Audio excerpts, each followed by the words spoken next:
beloved, Boss Mike Cervera. Punta na nga natin si Sarah, tapos na tayo na dyan kanina eh. Dito tayo. Mayroong habilin. Itong puki ng inang si Sarah. Buday, Bayan. Oh. Assalamualaikum warahmatullahi wabarakatuh. Oh. Madayawag mayong adlaw kaninyong tanan.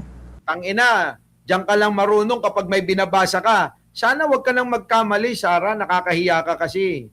Oo. Biruin mo, nagbabasa ka na lang, nagkakamali ka pa. Magandang araw sa inyo lahat. Ang katatagan laban sa sakuna ay hinuhubog ng walang patid na pagbabantay at maagang pagkilos. Ang isang bansang madalas tamaan ng kalamidad. Ang pagiging handa ang pinakamalakas nating depensa. Noong nakaraang buwan lang, niyanig ng magnitude 7.8 na lindol ang katimugang Mindanao. Di ba request ng mga taga-suporta mo yan? Sabi ng mga taga-suporta mo habang nagrarally sila, lumindol sana ng malakas at sabay-sabay na tayong mamatay! Di ba? Yun yung sinasabi nila eh. Lumindol na sana ng malakas at sabay-sabay na tayong lamunin ng lupa. Ayan, nilindol kayo. Sabihan mo yung mga taga-suporta mo kasi. Tuloy. Lumaki na naman yung mukha mong hayop ka. Alas 7:30 ng umaga, sa mismong unang araw ng pasukan sa mga pampublikong paaralan. Mahigit 9 na Pangit ng gupit mo. Pagalitan mo, pangit ng gupit mo. pong buhay ang nawala at mahigit 1,000 katao ang nasugatan. Yung gupit mo, pang tiborsya. Alam mo yung tiborsya? Pang tomboy, Pang tomboy ang gupit mo. Ang umagang iyon ay naging isang masakit na alaala para sa maraming pamilya. Ano ba sakit na alaala? Request nyo nga yun. Hiniling nyo yun eh. Di ba? Hiniling nyo yun. Tapos ngayon, masakit. Masakit pala, bakit hiniling-hiling nyo? Di ba? Wala na, dapat sakit-sakit, tanggapin nyo. Ang kaso nung nahirapan, tinawagan ng Pangulo, Junjun Adventure. Di ba? Ang Pangulo yung tinawagan nila Susan Larson Dapat si Sara Duterte Kaso ang problema, umepal na nga itong si Sara Duterte, ang pinamigay sabaw pa. Sabaw mayroong pampirma. Biruin mo, namigay ka na lang ng sabaw ng Nortube. Diba, mga karender yan, may kasama pang medyas. Sabaw na nga lang yung pinamigay mong hayop ka sa laki ng pondo ng iyong opisina. Sabaw. Sabaw ng Sabaw ng Nortube. At sabaw ng lugaw. Putik na yan, mga kababayan, Tapos ngayon yayangga-yangga ka. At kabataan. Noong nakaraang linggo naman, dumaan ang Bagyong Inday sa ating bansa. Bagamat hindi ito direktang tumama sa lupa, pinalakas nito ang hanging habagat na nagdudulot ng mga pagkidlat, pagbaha, at pagguho ng lupa. Tanga-tanga rin ito nagdulot ng pagkidlat, pagkulog. Tanga rin tanga talaga to. Siyempre may bagyo. Pag may ulan, may malakas na hangin, may ulan, normal lahat yan. May kulog, may kidlat, may hangin. Utangin na, tanga talaga. Napakatanga. Anong klase yan? Siyempre, ewan ko sa'yo, Sarah. Sino ba gumagawa ng mensahe nito? Na kumitil sa buhay ng 15 Pilipino. Alin ba ron? Alin na tuloy sa binanggit mo? Sa kidlat? May tinamaan ba ng kidlat? Ilan? Kumulog? Natakot sa kulog? Inatake sa puso? Ganon. Ano ba? Humangin? Nalaglag? Yung billboard? Tumama sa ulo? Patay? Ganon. Tanga to Tanga mga kababayan no? Oh, parang yun na nga, para tuloy siyang weather newscaster. Oo, parang si Ernie Baron.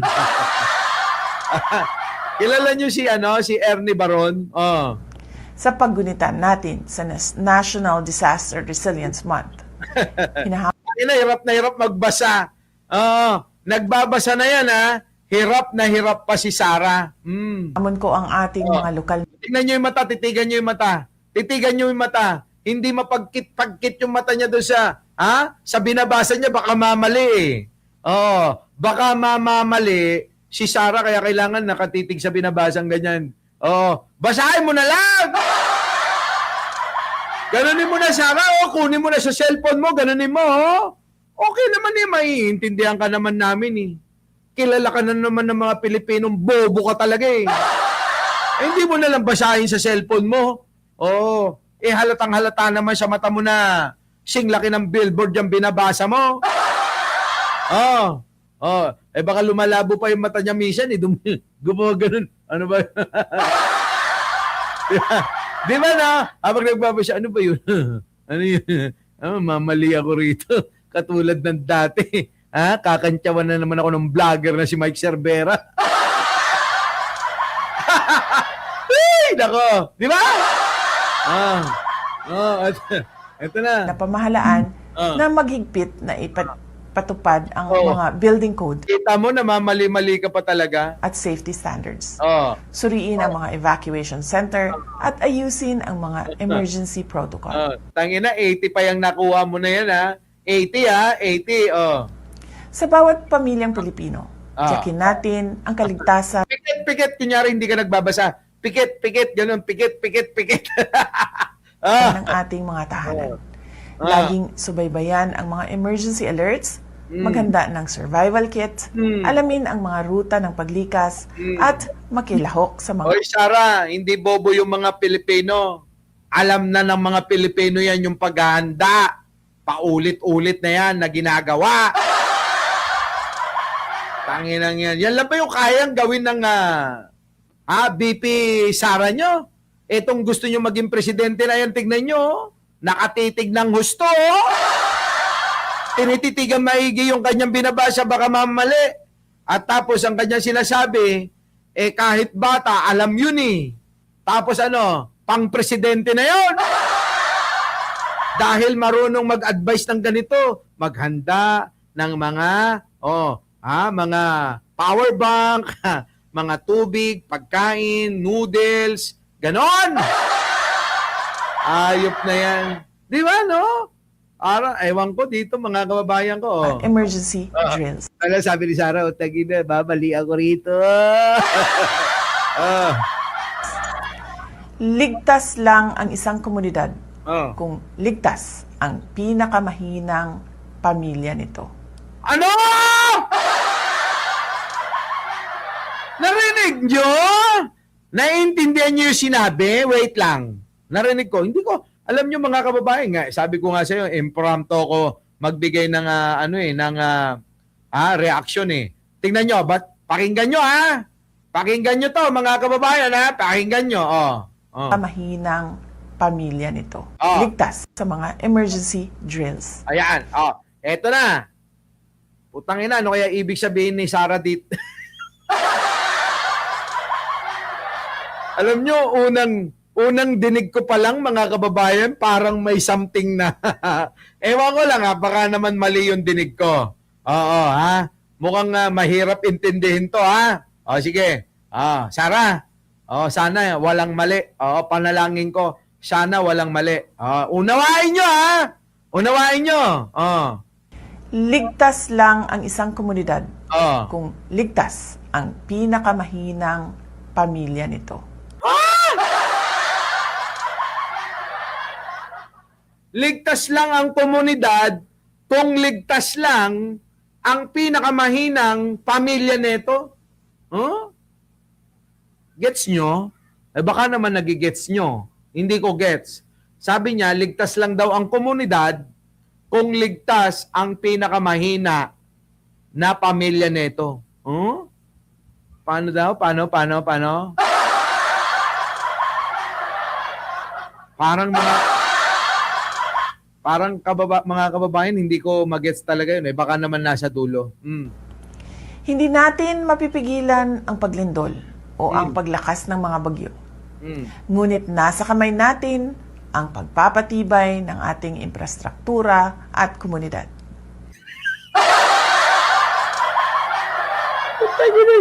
Siyempre! Sino ba? Hoy!